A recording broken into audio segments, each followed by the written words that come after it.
할렐루야. 따라합시다. 인생의 낮과 밤을 선용하자. 우리가 창세기 35장 우리가 읽은 오늘 이 본문에는 야곱의 두 아내들에 대한 사적이 잘 이 창세기 35장 전체에 걸쳐서 잘 소개가 되어져 있습니다. 야곱에게는 두 아내가 있었는데 하나는 레아라고 하는 여인이고 하나는 라헬이라고 하는 여인입니다. 이 레아라고 하는 여인은 안력, 그 시력이 부족하고 인물이 뛰어나지 못하고 그 생긴 것이 아주 못생겼어요. 그러나 그 라헬이라고 하는 이 여인은 인물이 아주 고와서 그 야곱이 외삼촌의 집에 가면서부터 한눈에 반해가지고 아주 사랑을 한 여인이 바로 이 라헬입니다. 그리고 외삼촌에게 내가 7년 동안 외삼촌의 집에서 아무런 보수를 받지 아니하고 내가 열심히 일을 해드리겠습니다. 대신에 외삼촌의 둘째 딸 그 라헬을 나의 아내로 주십시오. 그래서 이 야곱이 동생 그 라헬을 위해서, 그 레아의 동생 라헬을 위해서 7년을 하루같이 머슴살이를 한 것은 그 여인을 사랑하는 까닭에 7년을 하루같이 그렇게 야곱이가 머슴살이를 했다고 합니다. 자, 그래서 이 7년 동안을 다 머슴살이를 하고 드디어 자기가 사랑하는 여인인 라헬을 아내로 맞이하는 날이 되었습니다. 그래서 그 나라는 이제 그 결혼식을 밤에 해요. 날이 하도 태양빛이 강하고 날이 더워서 결혼식을 주로 밤에 하는데, 밤에 결혼식을 올리고 그리고 그 신랑 신부가 잠을 자는 그 방, 뭐 방이라고 해봤자 뭐 천막과 같은 그런 데죠. 그래서 그 캄캄하게 불을 켜놓지 않고 그 신부가 먼저 신혼방에 들어가서 딱 대기하고 있으면, 그러면 이제 잔치를 다 마치고 춤을 추고 어울리다가 신랑이 그 다음에 그 캄캄한 방에 더듬더듬 하고 들어가서 그 이제 첫날 밤을 치르게 됩니다. 그래서 야곱이가 이제 첫날 밤을 딱 치르고 이제 동이 터서 날이 환하게 밝았어요. 그때서야 비로소 이제 신부의 얼굴을 딱 확인했더니 그 신부가 자기가 그토록 사랑하는 여인인 라헬이 아니라 누구요? 레아였어요. 그러니 이 야곱이가 얼마나 깜짝 놀랐겠어요. 아니 첫날 밤을 치르고 나서 세상에 동이 터서 신부의 얼굴을 보았더니 이게 7년 동안 머슴살이 했던, 그래서 얻으려고 했던 그 동생 라헬이 아니라 언니 레아라, 큰딸 레아가 떡하니 옆에 누워있는 것이었습니다. 그래서 야곱이 외삼촌에게 찾아가서 외삼촌이 나와 약속한 것은 큰딸 레아가 아니라 작은딸 라헬이지 않습니까? 어찌하여 외삼촌이 조카인 나에게 이렇게 결혼에 사기를 치셨습니까? 첫날 밤을 지나고 보니 내가 바라던 여인이 아니라 이건 그 언니 레아가 아닙니까? 그러니까 외삼촌이 하는 말이, 야야 조카 야곱아 들어봐라. 우리가 사는 이 지역은 언니를 놔두고 동생이 먼저 결혼하는 법이 없다. 언니를 놓아두고 작은 딸을 먼저 시집 보낼 수 없는 것이 이 지역의 법이다. 기양에 딸 자식 남에게 주노니 너에게 줄 것이 날 것이다. 그러니 네가 7일만 지내고 다시 혼례를 치러라. 누구하고? 그렇죠, 동생 라헬이랑 다시 혼례를 치러라. 네가 바라던 라헬을 내가 너에게 아내로 줄 것이다. 그 대신에 네가 7년 동안을 또다시 나에게 뭐를 해라? 일을 해주어라. 그래 도한 몇 년을 일을 하라는 거예요? 27, 24, 14년을 일을 하라는 거죠. 그래서 할 수 없이 어떻게 해요? 그래서 또다시 7년 동안을 다시 일을 해다오. 그래가지고 야곱은 부득이하게 두 아내를 거느리게 되었습니다. 그런데 이 큰 부인인 레아는 남편에게 아기자기한 그런 사랑을 얻지는 못했지만은 번번이 아이를 뵈면 아들만 쭉쭉 낳는 거예요. 세상에 어떻게 된 여자가 남편이 그저 지나만 가더라도 배가 불러가지고 아이를 낳고 그러나 이 라헬은 남편이 며칠씩 와서 자기와 함께 머물고 그리고 가더라도 전혀 아이가 생기질 않습니다. 그 언니 레아가 아기를 낳아가지고 둥기하고 아이를 안고 다니는 모습을 보면은 그 남편, 자기가 사랑하는 남편 야곱이가 그 언니가 안고 다니는 아기를, 남편이 그 아이를 고아해하는 그런 모습을 보면서 이 라헬은 심장이 터질 것 같아요. 내가 남편의 사랑은 받지만은 자식을 낳지 못해서 그것 때문에 아주 고통을 겪습니다. 그래 해가지고 자기도 좀 자식을 낳아보려니 자식이 낳아지지 않으니까 자기 몸종을 남편에게 이제 주어서라도 자식을 낳겠다. 그래서 자기의 몸종을 남편에게 주어가지고 자식을 낳긴 낳았어요. 옛날에 이 지역에서는 자기의 몸종을 갖다가 내가 아이를 낳지 못하면 내가 거느리는 몸종을 남편에게 들여보내가지고 대신해서 자식을 얻어요. 그러면 그 자식은 몸종의 자식이 아니라 내 자식이 되는 법이 그때 당시 그 나라의 문화였습니다. 그래서 남편에게 자기 몸종을 주어서 자식을 낳긴 낳았지만은 남편에게 몸종을 빼앗겼다라고 싶으니 마음이 허전합니다. 그러다가 이 레아는 10아들보다도 더 나은 요셉을 얻게 되었고 또 아이를 낳아보려고 힘을 기울이다가 그 노년에 아이를 하나 얻어 태중에 있었는데 그 베델을 향하여서 가는 도중에 그만 노상에서 난산을 하게 돼요. 그래서 노상에서 아이를 낳게 되었는데 너무 노산인지라 힘이 들어가지고 다 죽어가니까 산파가 하는 말이 두려워하지 마시오. 당신이 득남하였소. 그러면서 죽어가면서 그 자식의 이름을 베노니라고 그 아들의 이름을 불러주었어요. 그래서 그 라헬이 이제 베델로 올라가다 길에서 아이를 낳게 되었고 그곳에서 죽자 이제 거기다가 묘비를 쓰고 그곳에 비석을 세웠으니 그 아이의 이름을 나중에는 베냐민이라 했다라고 하는 것이 오늘 우리가 읽은 본문 말씀의 줄거리가 되어집니다. 자, 이 본문 속에서 우리가 이 두 여인 라헬과 이 레아와 이 라헬을 생각해 보면 인생은 낮과 밤이 있어요. 뭐가 있다고요? 낮과 밤이 있습니다. 인생은 분명히 낮과 밤이 있습니다. 우리가 이렇게 살아가는 현실에 이 낮과 밤이 있는 것처럼 우리 인생에서도 낮과 밤이 있는데 우리 인생에서 즐겁고 행복하고 이 즐거움의 시간, 행복한 시간은 이것은 낮이라고 볼 것 같으면 우리 인생에 있어서 괴롭고 고통스러운 시간이 있어요. 그럼 이런 시간을 우리 인생에서 뭐라고 부르면 되겠어요? 밤이라고 부를 수 있어요. 그래서 우리가 이제 우리 현실에서 낮이 있고 밤이 있는 것처럼 우리 인생에도 즐겁고 행복한 시간은 우리 인생에 뭐와 같다? 낮과 같고, 그러나 고통스럽고 괴로운 시간을 보내는 것들은 우리 인생에 뭐와 같다? 밤과 같은 겁니다. 그래서 우리 인생에도 낮과 밤이 있고, 근데 분명한 것은 낮은 낮대로 의미가 있고 밤은 밤대로 반드시 의미가 있습니다.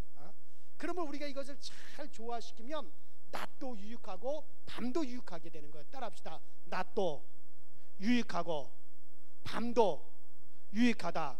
그래서 낮은 행복하고 기쁘고 즐거운 시간이니 그것이 당연히 유익하죠. 그러나 밤, 우리 인생에 고통이 오고 우리 인생에 괴로운 시간이 오는 이와 같은 밤도 잘 선용하면 이것도 우리에게 유익이 온다. 할렐루야.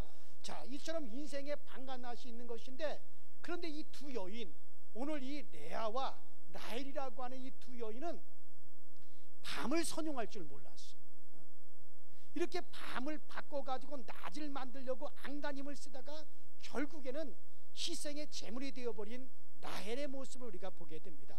자, 라헬이 그렇다고 치면 여기서 레아라고 하는 여자, 그는 번번이 남편이 그냥 지나만 가더라도 자식을 낳았어요. 그런 아들을 많이 낳았으나 그 남편의 사랑이 쏟아지질 않았어요. 자식은 많이 낳았지만 남편의 사랑이 쏟아지지 않고 남편이 자기를 바라보고 그렇게 마음껏 미소를, 웃음을 주지도 않는데, 그 동생 라헬을 바라보고서는 지나가면서 슬쩍 한번 바라보고 활짝 웃어주는 그 남편의 모습 속에서 아이고 10아들이 있다 할지라도 남편 하나만 같지 않은 것 같아가지고 항상 그에게 있어서 남편은 밤이요 자식은 낮입니다. 그러니까 남편을 생각하면, 남편의 사랑을 받지 못하는 것을 생각하면 괴롭고 슬퍼요. 그리고 그것은 남편은 그에게 밤이에요. 그러나 자식을 갖다 정말 듬직한 아들들을 줄줄이 낳는 것을 보면 기쁘고 즐겁죠. 그것은 이 레아에게 자식은 낮과 같은 거예요. 자, 즐거운 낮이지만 남편에 대해서는 고독하고 괴로운 밤인 거죠. 그래서 이 여자는 남편에 대한 이 불만으로 늘 마음속에 허탈감을 가지고 삽니다. 그런가 하면 동생 라헬은 그 남편의 사랑은 라헬에게 남편의 사랑은 막 쏟아집니다. 그 남편이 얼마나 그 라헬을 사랑하는지, 그 라헬은 남편의 사랑은 쏟아지는데 자식을 낳지 못하니 남편만 만나면 나도 자식을 낳게 해달라고 남편을 꼬집고 남편에게 소리를 바락바락 지르고 야단을 치고 몸부림을 칩니다. 그러면 남편 야곱은, 야, 내가 하나님이 주시지 않는 자식을 내가 무슨 하나님이냐, 내가 어떻게 내가 자식을 낳게 내가 만들어내느냐, 하나님이 주어야지 인간인 내가 어떻게 생명을 내가 만들어낼 수 있느냐. 그러면서 자기 부인 라헬을 달래지만 남편의 사랑에 만족이 없고 자식을 못 낳는 것 때문에 이 여자는 남편이 쏟아주는 사랑은 낮은데 자식을 얻지 못하는 그 괴로움을 생각하면 그것은 그에게 밤이었다는 거예요. 그래서 따라합시다. 인생에 밤과 낮이 있다. 그러니까 여러분들도 잘 생각해 보세요. 오늘 말씀을 들으면서 여러분들에게 낮이 있고 밤이 있지 않습니까? 이걸 생각하면 기쁘고 즐겁고 행복한데 저걸 생각하면 마음이 괴롭고 또 그걸 생각하면 마음이 슬프고 그건 분명히 밤이에요. 그래서 우리도 우리 인생에 다 낮이 있고 밤이 있단 말이에요. 그런데 여러분 분명히 알아야 될 건 따라합시다. 낮이나 밤이나 잘 선용하면 유익이 온다. 뭐가 온다고요? 유익이 온단 말이에요. 그래서 이 라헬이나 레아 서로 그 밤을 선용하지 못해요. 억지로 자기 몸속에 남편을 주어 자식을 또 낳아보고 또 어떻게 하더니 나도 직접 한번 자식을 낳아보자고 요셉을 낳기는 했지만 또 한번 자식을 낳아보자고 순리가 아니라 영리를 이용해서 거슬러 올라가는 힘을 쏟아서 그 자식을 얻은 것이 베냐민이라고 하는 자식입니다. 그러나 자식을 낳기는 했지만 자기의 생명을 잃어버렸다는 거예요. 그러게 우리는 우리 인생의 낮과 밤의 조화를 잘 이루어야만이 인생이 복이 되어지는 겁니다. 인생은 누구에게나 다 양지가 있어요. 누구에게나 다 여러분 인생은 음지가 다 있어요. 여기서 두 여인의 모습을 보니 동생이 몸종을 뒤어 밀면은 또 언니도 자기의 몸종을 남편에게 뒤어 밀어. 그래서 두 여자가 그냥 자식을 낳는 경쟁이 붙어지죠. 그러다가 불행하게 되어집니다. 그래요. 여기서 우리가 짚고 넘어가야 할 중요한 문제는 이 요셉이라고 하는 사람은요, 낮은 낮대로 잘 선용하고 밤은 밤대로 잘 선용하는 거예요. 그 요셉은 밤과 낮의 조화를 잘 이루었다는 거죠. 이 요셉이라고 하는 사람은 우리가 잘 아는 대로 이 요셉이 형들한테 미움을 받아가지고 애굽의 노예로 팔려갑니다. 애굽의 노예로 끌려가 그 애굽 왕의 시위대장인 그 보디발 장군의 가정에서 이제 종살이를 하게 되었는데, 그 주인 보디발과 그 보디발의 아내가 가만히 보니 그 요셉이라고 하는 이가 자기 집에 종으로 들어온 그날부터 시작해서 자기 집의 모든 일이 잘 되어지는 거예요. 모든 일이 막 형통하는 거예요. 범사의 모든 것이 너무너무나 잘 되고 자기 집이 막 복이 온다는 걸 알았어요. 아, 저 요셉 때문에 우리 집이 복을 받는구나. 그래서 요셉이 복동이라고 하는 것을 그 보디발 장군이 알았어요. 그래서 이 요셉은 사실 가정의 총리지만은 가정생활의 모든 주도권을 다 요셉에게 다 맡겼습니다. 이때가 요셉에게서는 따라합시다. 요셉에게 낮이었다. 이때는 요셉에게 낮이에요. 그러니까 요셉이 참 인정을 받고 요셉의 가정 총무로서 주인처럼 종들을 갖다가 요셉이 부려가면서 정말 요셉이 그렇게 인정받을 때, 그때는 요셉에게 있어서 그때가 낮이었습니다. 그런데 이 보디발 장군의 아내가 그 유혹을 해가지고 요셉의 낮이 밤이로 변하게 되어지죠. 자, 여러분들 애굽 사람들은 아프리카요. 애굽은 저 북아프리카에 속합니다. 그래서 애굽 사람들은 다 얼굴이 까무잡잡해요. 흑인들이에요. 흑인. 까무잡잡합니다. 애굽 사람들은 다. 그런데 이스라엘 사람들은 다 샘족들이에요. 얼굴이 허였습니다. 백인입니다.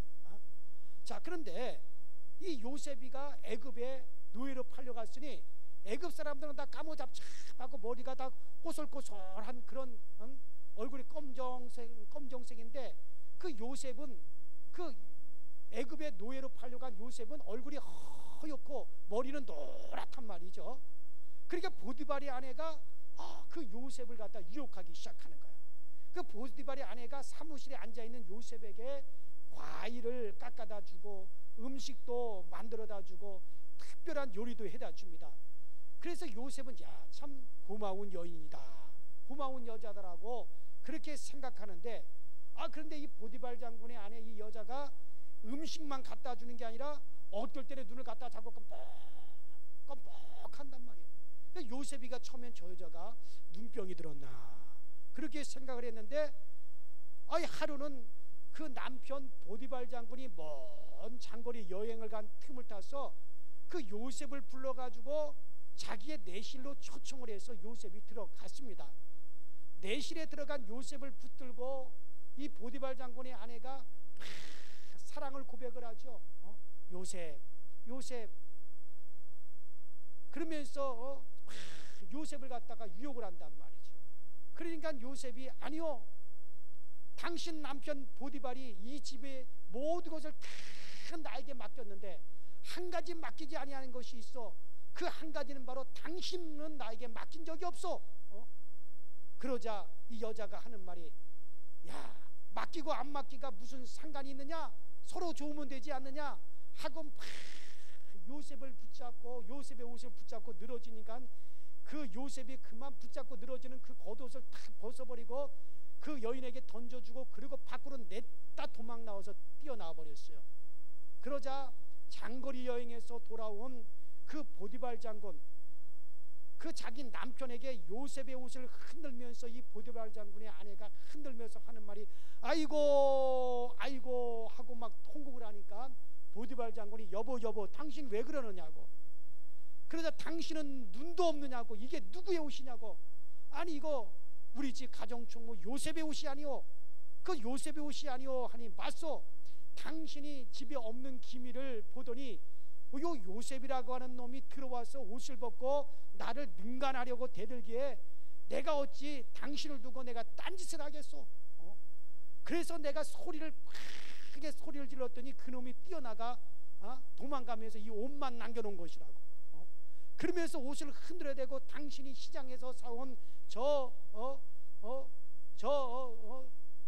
이스라엘의 저 종놈이 그랬다고 고발을 하니까 보디발 장군이 노발대발하면서 하인들로 하여금 요셉을 당장에 옥에 가두게 했습니다. 그래서 요셉의 낮이 변하여 뭐가 됐어요? 밤이 되었어요. 따라합시다. 낮이 변하여 밤이 되었다. 낮이 변하여 밤이 되었습니다. 이런 즐거운 행복이 변하여서 여러분들 이것이 괴로운 고통으로 변하게 됐어요. 그런데 따라합시다. 요셉은 밤을 잘 선용하였다. 그래요. 그는 이 요셉은 밤을 맞이해도 아무에게도 그 여자 얘기를 해본 적이 없어요. 간수에게도 다른 사람에게도 내가 여기 들어온 것은 시위대장 보디발이라고 하는 이의 그 부인이 그 까무잡잡한 여자가 날 보고 눈을 끔쩍끔쩍하고 자기 내실로 초청을 해가지고 나를 유혹을 하였는데 내가 뿌리쳤더니 그 남편한테 엉뚱한 소리를 해가지고 내가 이렇게 감옥에 갇히게 되었다고. 그런 말을 한마디 하지 아니하고 이 요셉은 자기가 감옥에 갇히는 밤을 맞이했지만 그는 그 밤을 맞이해서 하나님 하면서 하나님을 원망하지 않고 하나님 하면서 하나님 앞에 더 가까이 나가는 거야. 그리고 그 감옥에서도 성실하게 자기 일만 했는데 그 감옥을 다스리는 옥전이 가만 바라보니까는 그 감옥에 있는 모든 죄수들이 다 모두가 얼굴이 다 까무족족하고 머리가 곱슬곱슬하게 생겼는데 그 요셉이라고 하는 사람은 그 외국인이란 말이에요. 얼굴은 허옇고 머리는 노랗고 몸매가 늘씬하고 다른 사람이 볼 때는 아주 달라 보입니다. 그런데 그 감옥은 정치범들을 수용하는 그런 감옥이에요. 그 왕실 옥에 갇혀 있는 사람들은 다 모두가 정치범들입니다. 왕의 신하들이 뭘 잘못해가지고 다 감옥에 들어온 그런 사람들입니다. 그래서 이 간수가 잘 됐다. 저 요셉이라고 하는 사람이 그 애굽의 언어도 잘 모를 것이고 생김새도 애굽 사람과 달리 생겼으니 저 요셉을 갖다가 저 왕의 신하들이 갇혀 있는 그 감옥에다가 물도 갖다 주고 심부름도 시키게 하자. 그래서 그들에게 물도 갖다 나르고 청소도 하고 옷도 갖다 나르고 이부자리를 걷어가면서 말려서 들여오고 하는 그런 요셉, 그런 요셉을 외국인처럼 생겼으니까 감옥에 갇혀 있는 왕의 신하들이 요셉을 전혀 의식도 하지 아니하고 그들이 서로 얘기를 합니다. 그 소리를 지나가면서 듣고 나오면서 듣고 2년 반 동안 요셉이가 그 감옥 생활을 하면서 그 감옥에 갇혀 있는 왕의 신하들로부터 많은 정치적인 얘기를 들어요. 그래서 2년 반 동안 요셉은 감옥 생활한 것이 아니라 이게 정치 대학원을 졸업한 것과 같아요. 2년 반 동안 그 감옥에 갇혀 있는 정치인들, 왕의 신하들의 이야기를 갖다 이렇게 듣고 저렇게 들으면서 야, 애굽의 상황이 이렇구나, 애굽의 정치가 이렇구나, 애굽의 지금 정치 상황이 이렇게 흘러가는구나, 이럴 때는 저런 신하가 필요하구나, 저럴 때는 저런 신하가 필요하구나. 요셉은 2년 반 동안 감옥 생활을 한 것이 아니라 그곳에서 무엇을 공부하느냐? 정치학을 공부했단 말이에요. 뭐를 공부했다고요? 정치학을 공부한 거예요.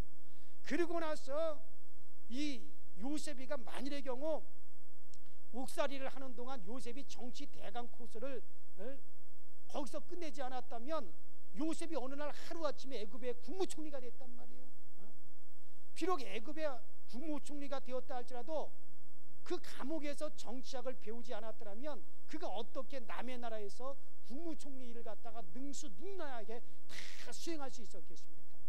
그러니까 하나님께서는 다 뜻이 계셔서 요셉을 어디에다 가두신 거예요? 감옥에 가두신 거예요. 그 감옥에서 뭐 배우라고? 그 감옥에 갇혀있는 왕의 죄수들, 그 정치범들한테 뭘 배우라고? 정치를 배우라고. 그래서 요셉은 사실 그 밤을 갖다가 잘 선용한 사람이에요. 그래서 성실하게 그곳에서 원망하거나 불평하지 아니하고 비록 그가 감옥에 갇혀 있었으나 그 감옥에서 정말 그곳에서 정치 대강 고수를 다 마친 거예요. 그래서 나중에 어느 한날 갑자기 그가 애굽 나라의 국무총리가 됐을 때 능수능란하게 애굽을 잘 다스릴 수가 있었던 겁니다. 이것은 다 밤을 선용했기 때문에 그래요. 따라합시다. 밤을 선용하자. 그래, 오늘 우리에게요, 다가오는 밤을 잘 선용해야 되는 겁니다. 밤이라고 원망 불평하지 말고 여러분들, 우리는 우리에게 다가오는 밤을 잘 선용할 줄 알아야 돼요. 몸에 병이 들거든 그 병이 든 것 때문에 자기 자신을 잘 겸비하게 검토하고 내가 어떻게 해서 병이 들었는가, 하나님께서 주신 이 몸을 내가 무리한 것인가, 아니면 내가 하나님의 뜻대로 살지 못한 것인가, 아니면 하나님께서 나로 하여금 다른 세계를 준비하고 계시는 그런 과정인가. 무언가를 발견하면서 그 육신의 병이면 병, 우리가 물질의 가난이면 가난, 그 위에 환경의 부자유면 부자유, 인간에게 다가온 밤을 잘 선용하면 하나님이 우리에게 다음에 주는 차원의 자리로 우리가 올라갈 수가 있고 하나님께 영광을 돌리게 될 줄로 믿습니다. 이것이 뭐냐? 밤을 선용하는 자에게 나타나는 거란 말이죠. 제가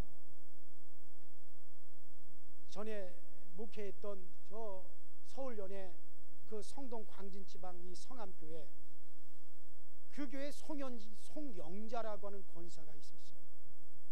제가 그 17년 전에 그 교회를 딱 부임을 했더니 이 그때 당시 송영자라고 하는 집사인데 이 여자는 내가 자기 집에 신방 오기를 그렇게 기다렸대요.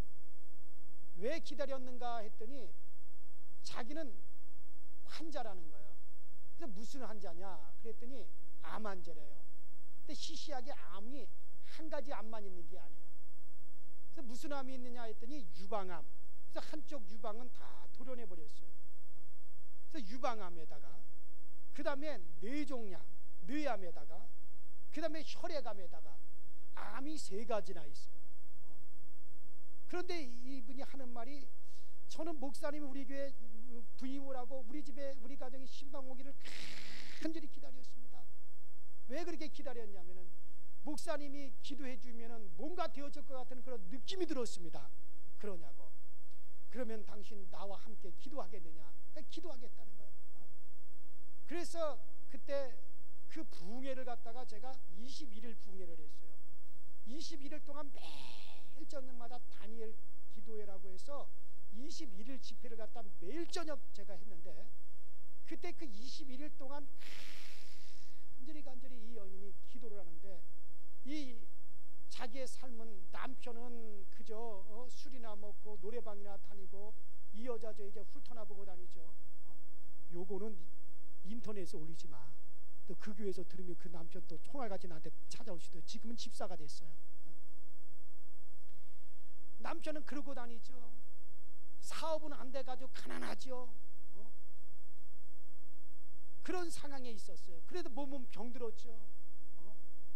그런 상황에 있는데 정말 하나님이 나에게 이와 같은 몸에 병이 들게 하시고, 왜 하나님께서 이 모든 것을 내게 허락하셨을까? 뭔가 여기는 이유가 있을 것이다. 그러면서 21일 동안을 이 여인이 얼마나 기도를 하는지요. 그 주변 한 기도회 때 한 100여 명의 교인들이 참여를 하는데, 지하에서 무릎을 꿇고 바닥에서 기도를 하는데 그 옆에 사람들이 기도를 못해요. 왜냐하면 막 정신없이 막 온몸을 휘어가면서 막 기도를 해요. 나는 그렇게 열정적으로 기도하는 여인 처음 봤어요. 그렇게 간절히 기도하면서 가슴을 치며 회개하며, 또 말씀을 들으며 웃고 깔깔거리다 또 가슴을 치며 회개하며, 그렇게 21일을 보내더라고요. 그러더니 그러고 나서 한 일주일이 21일 집회가 끝나고 한 일주일이 지났더니 전화가 왔어요. 목사님 그래서 왜 그러시냐고. 그랬더니 내가 오늘 삼성병원을 갔습니다. 그 삼성병원을 왜 갔는데요, 내 유방암을 갖다 삼성병원에서 치료를 했다는 거예요. 수술했다는 거예요. 근데 세상에 유방암이 이 암균이 하나도 없다는 거예요. 할렐루야. 얼마나 놀라운 일이에요. 그 다음에 또 일주일이 지났더니 또 전화가 왔어요. 왜 그러냐고 했더니, 목사님 내가 오늘 강남에 있는 성누가병원인가 있죠, 왜? 거길 갔는데 거기서 자기가 치료받는 게 뭐냐면 뇌종양, 뇌암을 거기서 치료를 받는데요. 근데 세상에 뇌종양이 없어졌다는 거예요. 여러분들 너무 기가 막힌 건 지금 아멘을 안 하시는데, 제가 교회를 얘기하잖아요. 사랑까지 딱 얘기하잖아요. 왜? 의심되면 전화해봐. 뇌종양이 없어져 버린 거예요.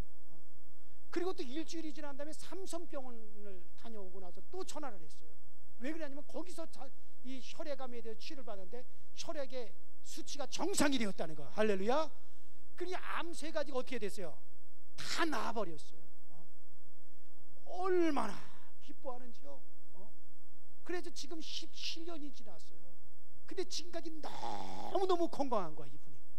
근데 그 모습을 보며 예수 믿지 않던 남편이 하나님은 살아계시다고, 그러면 그 남편이 그렇게 완악하고 자기밖에 모르던 남편, 이름이 강병포예요.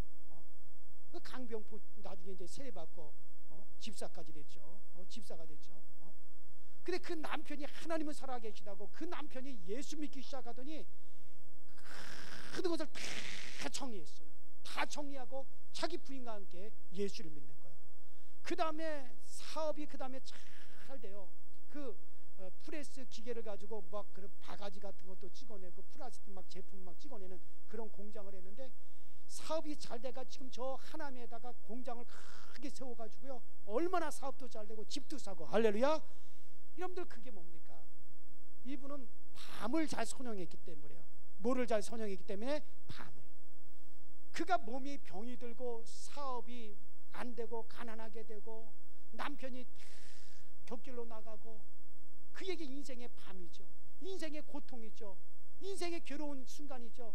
그러나 그런 밤을 갖다 잘 선용했단 말이에요. 그 밤을 어떻게 선용했습니까? 여기에도 무엇인가 하나님의 뜻이 있을 것이다. 그리고 하나님께 팍 부르짖다가 보니 여러분들 영적인 세계를 발견했죠. 막 부르짖다 보니 신령한 세계를 보게 되었죠.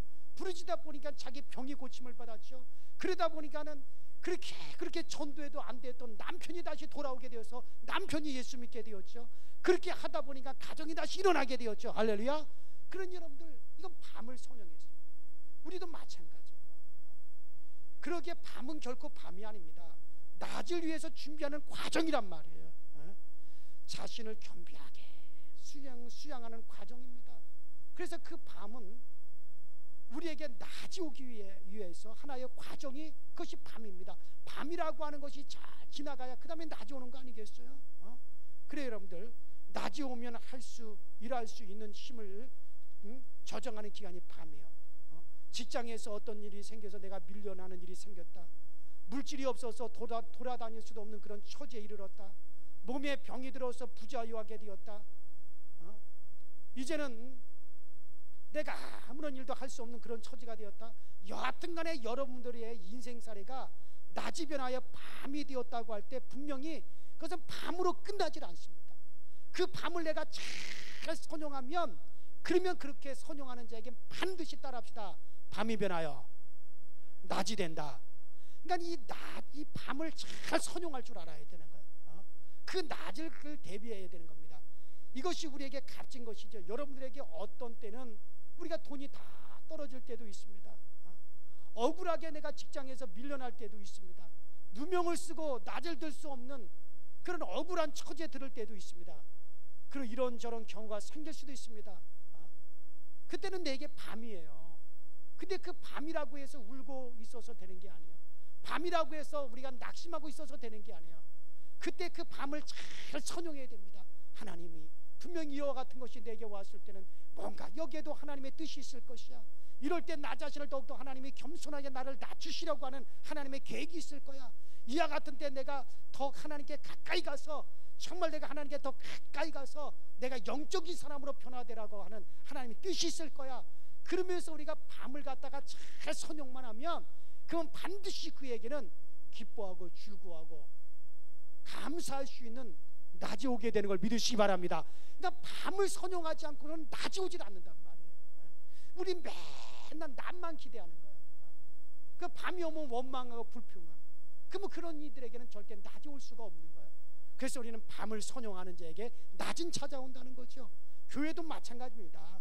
밤을 어떻게 선용하느냐? 교회에 어려움이 오고, 교회에 시련이 오고, 교회에 어떤 여러 가지 교우들 가운데 어떤 문제가 오고 있을 때 그 밤을 어떻게 선용하느냐? 그저 교인들끼리 미워하고 다투고 그저 서로 그렇게 되면 안 되는 거예요. 야, 이럴 때 교회에서 더욱더 사랑을 실천하라고 하는 때로구나. 이럴 때 더욱더 십자가 지라고 하는 때로구나. 그러면서 우리 교우들이 교회에도 어려움이 오고 밤이 왔을 때 이 밤을 잘만 선용하면 교회도 부흥이 되어지는 거예요. 그런 계기를 통해서, 그런 계기를 통해서 교회도 더 잘 되어지는 역사가 일어나는 겁니다. 그렇습니다.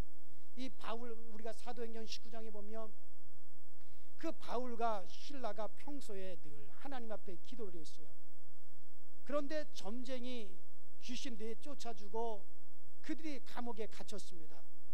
평상시에 소리질러 기도하고 개천가에서 기도하고 광야에서 기도할 때는 아무것도 아닌 것 같았는데, 그 바울과 실라가 감옥에서 기도하다가 거기서 찬송을 불렀더니 옥문이 열려지는 역사가 일어나고 감옥에 막 지진이 일어나는 역사가 일어났어요. 할렐루야. 여러분들 마찬가지예요. 그 밤, 평상시에는 그들에게 그런 일이 일어나지 않았지만 그들이 밤을 맞이했을 때 하나님 앞에 찬양하고 기도하고 감사했더니 거기서 하나님의 역사가 막 일어나더라는 얘기죠. 오늘 우리는 여러분들이 몸이 아파서 기도하는 것도 어떨 때는, 하나님, 내가 벌써 석 달 동안을 기도하는데도 내가 아직까지 이렇게 몸이 낫지를 않았네요. 그렇죠. 우리가 그렇지만 넉 달 기도하고 5달 기도하다 보면 여러분들 몸만 낫는 게 아니에요. 그 기도의 항아리가 꽉꽉 차가지고 나중에는 그런 것과 관계없는 엉뚱한 문제가 생겼을 때 그 기도가 응답되어지는 역사가 일어난다는 거죠. 여러분들에게 밤이 오거든 밤은 밤대로, 낮이 오거든 낮은 낮대로 의미를 살리시기 바랍니다. 오늘 우리가 본 이 창세기 35장에서 이 라헬과 레아와 이 라헬 둘 다 낮이 있었고 밤이 있었어요. 라헬에게 있어서 남편은 자기에게 낮이야.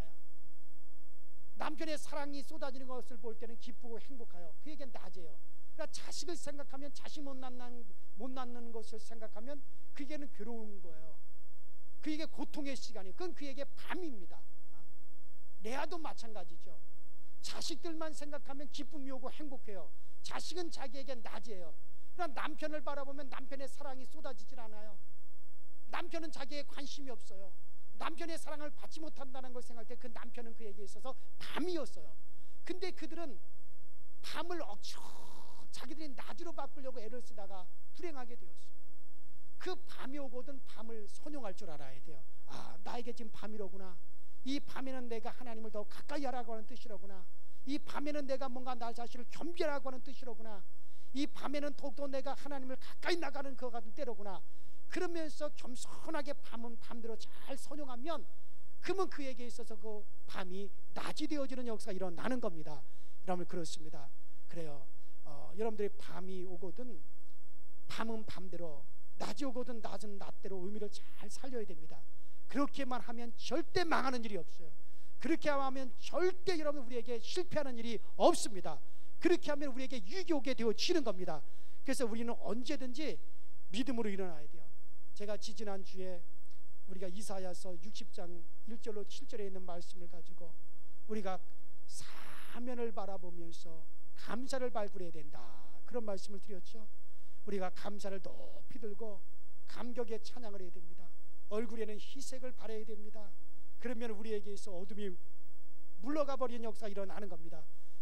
우리에게서 어둠이 반드시 물러가게 되어 있어요. 나간 사람은 돌아오게 되어지는 겁니다. 삐진 딸은 안겨서 돌아오게 되어지는 겁니다. 여러분들 멀어졌던 자식이 품 안으로 돌아오는 겁니다. 그러면서 우리에게 말씀하셨잖아요. 바다의 풍부가 우리에게 돌아오고 열방의 재물이 우리를 향하여 손짓하고, 그리고 스바의 약대들이 우리 들에 편만해지는 역사가 일어나고, 수많은 사람들이 금과 유황을 가져와서 우리 하나님 앞에 내놓고 우리가 손을 잡고 둥실둥실 주름치는 역사가 일어나게 된다고. 이건 누구에게 일어나는 겁니까? 밤을 선용할 줄 아는 사람들. 뭐를 선용할 줄 아는 사람들? 밤을 선용할 줄 아는 사람들에게 이런 역사는 반드시 일어나게 되어지는 겁니다. 사랑하는 우리 교우 여러분들, 오늘 여러분들이 가만히 생각해 보세요. 나에게 있어서 밤이 뭐가 밤인가? 나에게 있어서 그 밤을 나는 선용할 줄 아는 거. 나에게 있어서 낮은 무엇이 낮은가? 밤은 밤대로 내가 선용하고 낮은 낮대로 내가 지금 서용하는가? 내가 억지로 나에게 온 밤을 갖다 낮으로 바꿔보려고 정말 이 라헬이나 레아처럼 그렇게 발버둥 치는 건 아닌가? 여러분들 그러지 말고 우리에게 가만 생각, 이것이 나에게 밤이다라고 하는 것이 있거든요. 여러분들 그 밤을 잘 선용하십시오. 오히려 그 가운데서 감사를 발굴해 보시고, 오히려 그 가운데서 하나님 앞에 찬양할 거리를 한번 찾아보시고, 오히려 그 밤을 맞이했을 때 여기에 무슨 하나님의 뜻이 있는가, 이것을 통해서 하나님이 나를 어떻게 나를 이끌어 가시려고 하는가. 그래서 그 밤을 붙잡고 더 기도하며 하나님에 더 가까이 나가다 보면 반드시 그 밤이 우리에게 낮으로 변하여 우리에게 찾아오는 역사가 일어나는 겁니다. 그럴 때 하나님께 앞에 우리가 더 큰 감사와 영광을 돌리게 되기를 주의 이름으로 축원합니다. 주의 이름으로 축원합니다.